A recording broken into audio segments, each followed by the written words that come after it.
அப்பாவுக்கு வெறித்தனமான ரசிகர்கள் எண்ணிக்கை ரொம்ப அதிகம். நாங்கெல்லாம் ரசிகர்களாவே அவரை தொடர்ந்து ரசிச்சுட்டு இருக்கோம். நீங்க வீட்ல அவரோட செல்லமா வளர்ந்துகிட்டே ஒரு ரசிகனாவும் ரசிச்சிருப்பீங்க. அந்த மாதிரி ஃபேன் பாய் மூமெண்ட் அப்பா கூட. இல்லை ஆக்சுவலி நான் வந்து சின்ன வயசில் வந்து அப்பா சாங் அவ்வளோ நான் கேட்க மாட்டேன். ஒளிமொழியில் போடுவாங்க, அப்போ வந்து பார்க்குறதோட தான் சரி.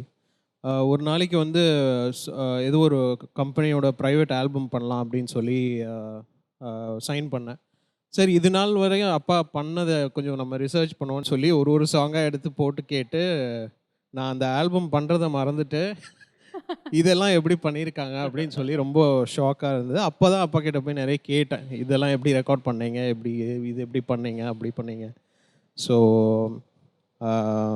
ஐ திங்க் அந்த இந்த சாங் இது ஒரு நிலா காலம், அந்த சாங் அந்த க்ரூவு இதெல்லாம் எப்படி எப்படி அந்த டைமில் நீங்கள் ஜாம் பண்ணீங்களா, இல்லை நீங்கள் நோட்ஸ் கொடுத்தீங்களா, இல்லை எப்படி இது ஒர்க் ஆச்சு அப்படி இப்படின்லாம் நிறையா கேள்வி கேட்டு யா.